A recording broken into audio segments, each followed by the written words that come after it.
Hello again. This is Sabrina Barella.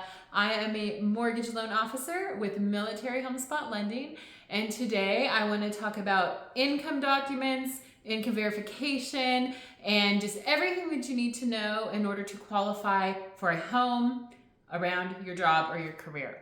So let's start if you have a W-2 job.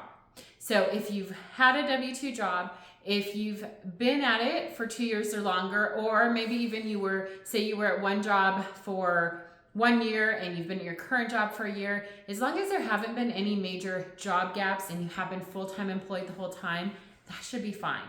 Big thing they're going to look at on a application is we're going to need a 2-year employment verification and history, as well as a 2-year residential history.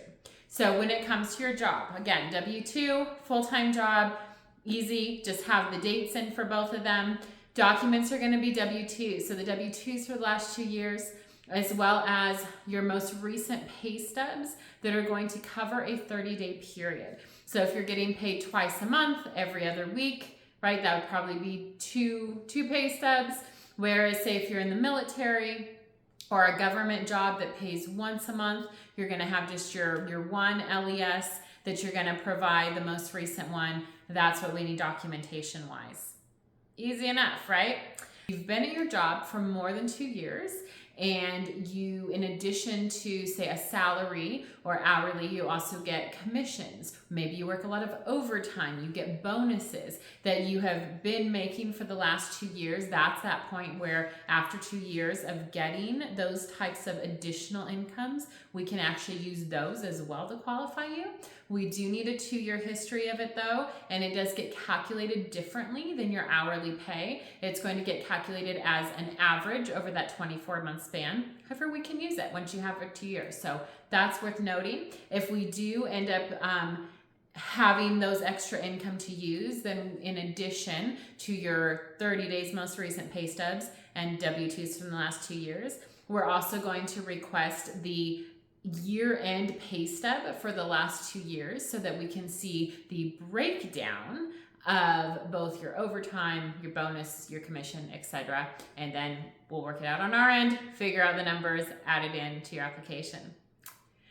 Other types of jobs. So if you are a 1099, so you're a contractor, you are part-time employed, so you could have been with your employer 10 years, but if you're not working full-time hours, that's going to be considered part-time.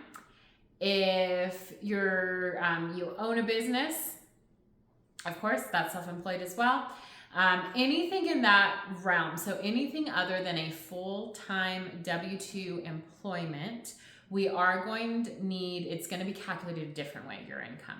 And so first off, if you're 1099 or part-time or self-employed, you are going to need to have that specific income to be at either with that employer if it's part-time, or have your business in operation for 2 years, have filed your taxes. You know, we are going to need to see a consistent 2 years of income to cover the 2 years and with that same business or employer in order to average out the amount that can be used for qualifying income. So it's a little more, takes a little more calculation if it's anything other than a full-time W-2 job. So definitely can be used, but again, it's gonna take, 2 years of, your documentation. If you're self-employed or you own a business, it's gonna be your tax returns. If you're a W-2 employee, you won't need to give tax returns, just FYI. It's only if you're self-employed or, we're needed for that reason. And what's some other good stuff about income and employment?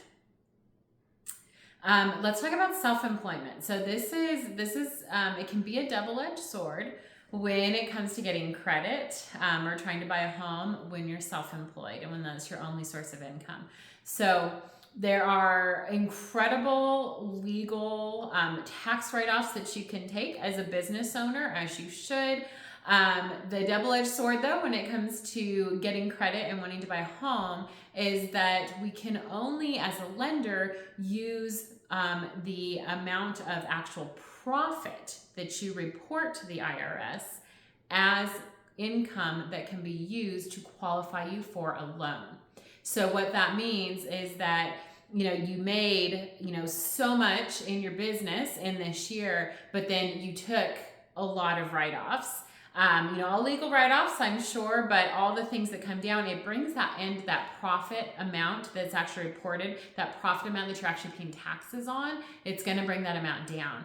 And unfortunately, that is the number that we have to use. So if you have a Schedule C or B1, that bottom line, after write-offs amount, that is the amount that we have to use, and that is the amount that will be averaged over 2 years. So if you are self-employed and you're wanting to buy a home, that would be something you can look at on your own. Look at your last 2 tax returns, look at the amount that it's showing, and see what that amount is. So if you're only reporting, say, 20,000 or whatever it's showing, like if it's not showing that much, then it can hurt you when it comes to qualifying.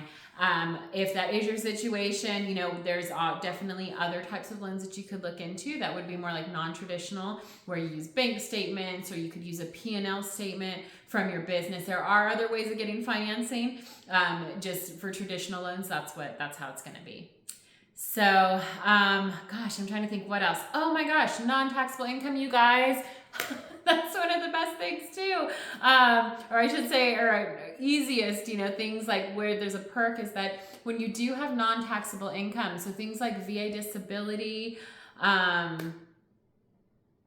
even like Social Security sometimes would fall into this, depending on what your total annual income, your household income is.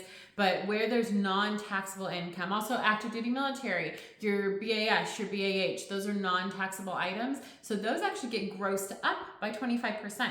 So that actually gives you more buying power because you're not getting taxes taken out. That's a cool thing too. Yeah, gosh, I'm trying to think anything else.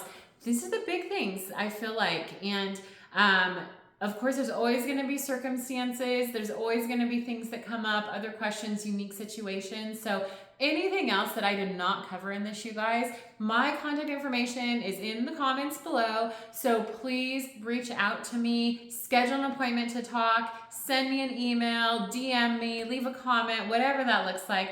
But please reach out. We are licensed to lend in 42 states currently and growing. So I would love to connect. I would love to answer any questions you have about your own unique situation, as well as anything else, that you want to talk about considering buying a home. And I would love to help. So again, my name is Sabrina Barella, Military HomeSpot Lending. It has been a pleasure connecting, and I hope that we can actually talk soon, you guys. So have a great day, and I look forward to connecting.